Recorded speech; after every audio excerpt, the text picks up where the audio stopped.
Everyone, welcome to the channel. This is James in Nashville, and in this video I want to answer a question that I've been asked a whole bunch, and I've answered in comments before and kind of in some videos before, but I want to be more specific in this video and actually show a few graphics and stuff, and we can talk about it then down in the comments, of course. So the nukes that landed, fired, hit the ground, you know, the whole nuke thing in Fear the Walking Dead. Why couldn't they get out of that area? And what was Fear the Walking Dead's setup of that? What was the reasoning for that? And then we'll look at some actual what if scenarios of some blast, like if a bomb hit, say, Houston, how big of a radius would it cause? And how big of a bomb is it? And things like that. We'll look at those specific details, fallout areas, and things like that. So in Fear the Walking Dead Season 7, I think it was Episode 2, Morgan and Grace and the baby came across a couple that they were all wrapped up and bandaged up. Their noses had pretty much melted off and stuff from the radiation. And they said they didn't get that from the initial blast. They got it from trying to get out of the little safe area that they were within. They couldn't get out of that, you know. They said they tried, and that's how their faces melted off. You just keep driving, and you just never get out of it. So the map that they made, it looks like from where the bomb blasts are, it made kind of a circle around this safe area in the middle. That must be where the tower is. That must be where the sub is. But the sub, I'm sure it's beached, but the water has got to be pretty close behind that submarine. And is it not safe to go out by water? I never understood why they didn't try to get a boat and go out that way. I know that their supplies were limited and that they thought, well, we could go out on a boat and it be just as screwed out there as here and we not make it back. And, you know, it's just as risky is probably what they thought. But as far as the show goes, you can see they tried to set it up where the blast landed in kind of a circle around, and the couple said Padre has to be right down there toward the beach in the only safe area. It's like the only area left to go. So that was the reasoning. You know, I don't know why they didn't take a boat, that kind of thing. But as far as why they just didn't leave and say go to Alexandria or just anywhere else, supposedly they couldn't get outside of that barrier that had been created from the blast. But the question that was asked mainly was, why didn't Alexandria know about that? You know, we're many years in the future. Right now, the Fear timeline is right around when Rick blew up the bridge and left the show in the CRM helicopter. The Walking Dead main show has jumped many years ahead of that, but we're still many years behind on Fear, but it lines up right around when Rick blew up the bridge. So that's the timeline thing. Why didn't Alexandria know about it? A lot of people are saying that's a big plot hole, but it's really not when you look at how it works. And, you know, maybe I had misconceptions as well, thinking the fallout area would be greater, the blast zone would be bigger, and things like that. But first I went to a website, and the links for these will be down in the description, but called Outrider.org, and you can type in a city and it'll show you. You can choose between, I think, 4 different bomb sizes and what would happen if something went off in, say, Houston. So that's around the area where Fear is at, where a bomb probably would have landed.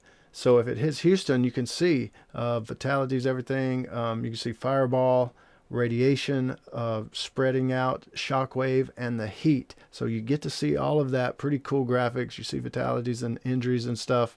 And you can choose between, like I say, 4 bomb yields.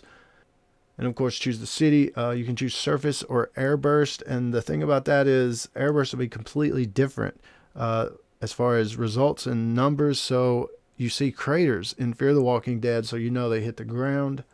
So it would be a surface thing. So if we go to the bigger bomb in this scenario here, as far as Outrider, you can see that on the smaller one, you can see the park there and stuff on the side.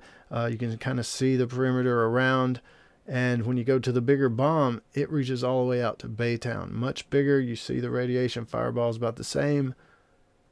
The shockwave comes out, the heat, so much bigger, reaches all the way out to Baytown, almost down to Galveston. It's just a much different, much bigger, larger footprint, of course. So if several of these went off, but I think we're more like the W87 or possibly a W88. The Tsar bomb example here, just really huge, takes up a big pattern, and I don't think we're that. I think we're closer to the previous one, the W87 model. This map doesn't zoom out well, and it just shows a circle. It doesn't really show fallout, wind direction, and things like that. So there's another really cool website called NukeMap that you can go to, and you can put in the city, you can put in the yield as far as what type of missile, warhead. We were using the W87. It has a whole bunch of different things. You can choose the Nagasaki bomb, which is much smaller than any of the stuff that we're talking about now. And just see how big would it be if it went off in my city or something like that. You can really play around with this and just see. You can also choose bigger bombs, different missile warhead types and things like that. So it's cool to play around with if you want to do that. But we're going to choose the W59. And you make sure it's on surface on this. You can check to see casualties and stuff. It's got advanced options that's just totally crazy. It's really cool. PSI, that's for like how buildings are destroyed, as the wave goes out. There's stuff about medical care, mortality rates, and thermal radiation ring settings. You can see fireball, the crater information, fallout. You can even see mushroom, cloud dimensions and stuff. But the biggest thing at this site is you can set the wind speed and stuff. And there's also a get local tag there, link that you can get local information if it'll come in. So with the settings of the wind direction, you can even see the fallout directions and how far it would go and the lethal parts of that fallout. And if you know on the map up here, this site, you can zoom out and move the map around. Our characters are up here. They're up around the Washington area there, and there's a lot of space between Washington and Houston, right? So even with the blast, which was a much smaller circle, if you just called it a circle, the fallout reaches even all the way through Louisiana. And they mentioned that in the show, I think, that the fallout did reach all the way into Louisiana. So what you see here is probably kind of close to what happened in Fear the Walking Dead as far as the way the weather took the stuff. So you can see on the Houston side, stuff went toward Louisiana, but the circle the bombs kind of made from that initial graphic from Fear the Walking Dead on the wall, that map, maybe some of the ones to the left covered the area that we think could be kind of safe, but the fallout could definitely change as far as the weather. But the main thing to get here is this is why the Walking Dead TV show didn't know about it. It's just so far away, and you'd think they would, for some reason you'd think they maybe would, but it could have happened in Florida. Really, it could have probably happened in Tennessee, like Nashville could have got hit.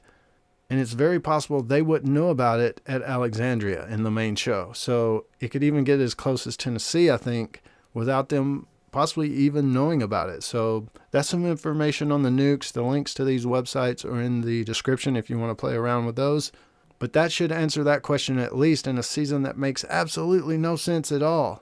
If you've seen my reviews on the episodes, you know I'm not a big fan of the season. But at least some things are answerable and are not plot holes. There's so many plot holes. Don't, watch out. You're going to trip into one if you watch this show. But it's not a plot hole that the main show doesn't know about the nukes that went off in Texas. So I hope I took a plot hole cover and covered up that plot hole for you, even though there's so many others that you're definitely going to fall in. I'm sorry, that's the only one I could really cover up. But we can definitely discuss it all down in the comments below, and I will join you there. This is James in Nashville. As always, thanks for watching, and stay tuned for more dead stuff.